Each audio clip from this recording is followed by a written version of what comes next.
Hello friends, AmyR here with Prairie Paper and Ink, back with another as close to clean and simple card as I can get.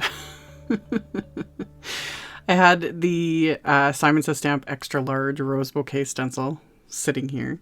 I've already done a video using it. I did that pair of mixed media style cards. And then I showed this in my last video, which was the release and review, and I had it sitting here and I was like, I want to use it again. And I wanted to make a card for this week's color throwdown challenge because, as always, I'm behind. So the colors for this week were coral, pink, and green.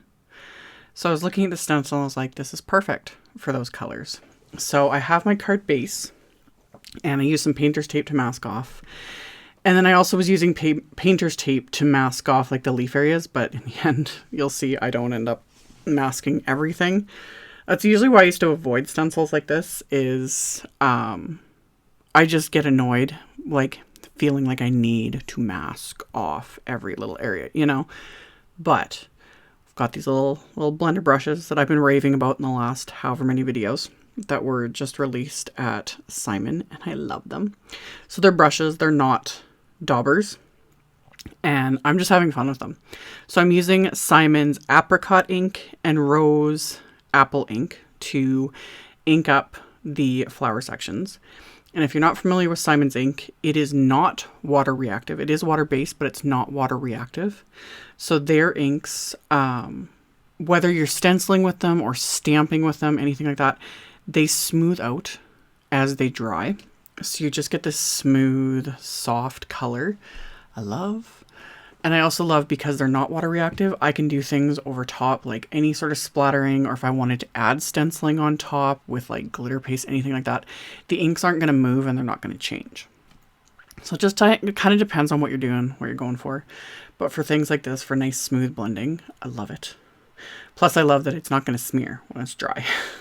Because again, it's depending on the look, especially though when I'm going on my card base, like I'm doing this card on the card base, it's white cardstock. I'm always a hot mess, smearing up all the things. So even though this is a more simple card, I worked very hard to make sure I didn't get like fingerprints and smears.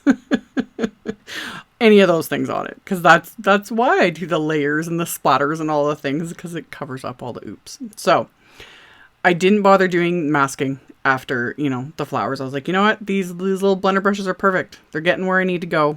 I'm not too concerned about it. So for the leaves, I used two shades of green. I used Jellybean and Green Apple. They're very close in color, just slightly different. I used the Green Apple as kind of the base, and then I pulled in the Jellybean just kind of towards the centers of the leaves. So I used my little blender brushes for that.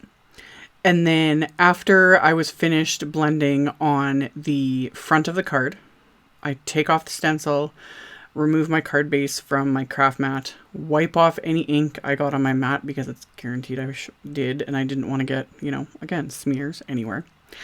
And then I just kind of positioned the stencil on an angle on the inside of the card because I gotta add something to the inside. And everything's sitting here, the inks and the brushes and all the things.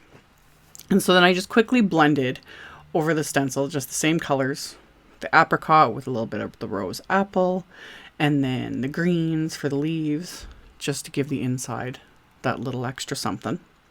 So once I was done with my blending with these brushes, I just rubbed them on a microfiber cloth. I've been talking about that a lot lately. That's what I do with all my brushes. I don't wash my brushes. I rub them really, really well on the microfiber cloth, and then I rub them. I have like this, you know, scratch copy paper and stuff off to the side here. After, with any of my brushes, after I've rubbed them really well on the cloth, I just rub them on the copy paper just to make sure there's no, you know, residual ink. And then they're good to go for whenever I use them for the next project. In this cloth, I wash this every, like, once in a blue moon. Like when it gets really full of inks and it's stained to heck. I don't worry about that. But yeah, I wash my microfiber cloth just again, I think I've washed it maybe twice in the last couple of years. Like once it's full of ink, you know, there's no clean areas left, then I'll wash it. So anywho, did that, set that aside. I rolled up a little piece of the painter's tape just to keep the card base closed because I wanted to make sure to only get splatter on the outside. I could have left it, you know, it's pretty as is, but you guys know I can't not splatter. Even though I didn't make any mistakes, I didn't make any smears, you know, I still needed to add, I can't not add splatter. So Gansai Tambi Starry Colors palette, my go-to. That center, like gold, bright gold color, again, go-to. That'll be the one I'll end up using up before any of the other ones. Added some water to it, swirled up really well, and then just splattered it over these flowers because gold just goes with everything. Yeah. Plus, I chose that because I am going to make my sentiment gold. So I was like, you just gotta bring in a little extra. So I just splattered that over the flowers, set it aside to dry. My sentiment is the CZ Design Swoopy Thank You that I just love.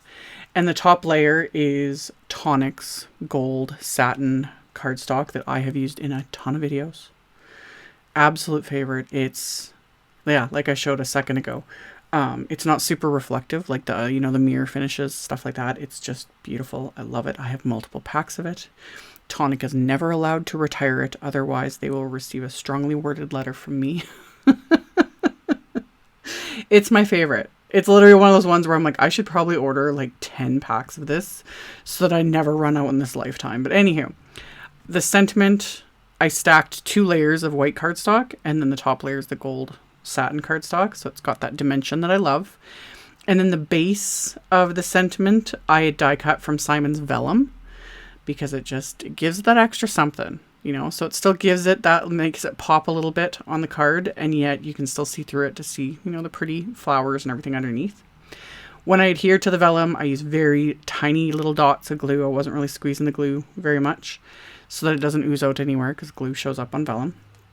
And then my companion sentiments are these CZ Design Reverse Gratitude sentiment strips. I've used these a ton. I have purchased multiple packs of these because these are the ones I use the most of all the sentiment strips because I make thank you cards the most.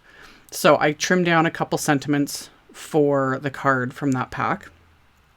And then to adhere my die cut sentiments, again, tiny, tiny little dots of glue. Like I'm barely squeezing the tube and I'm placing them right behind the die cut words. So again, I don't want glue oozing out and showing behind the vellum.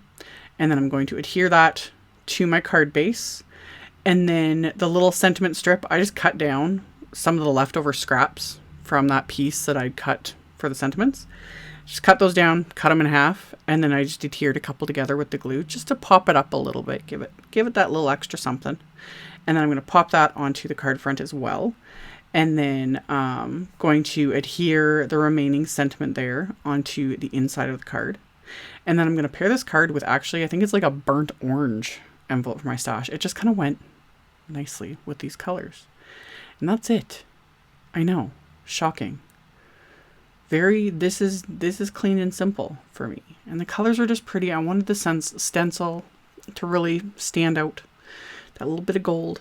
Love it. As always, I will link to the color challenge in my blog post. My blog post is always the first link directly below the video in the description box, along with the supplies and all the info, all that stuff. You can check that out below if you're interested. Thank you all so much for watching, and I will see you all very soon in the next video. Bye!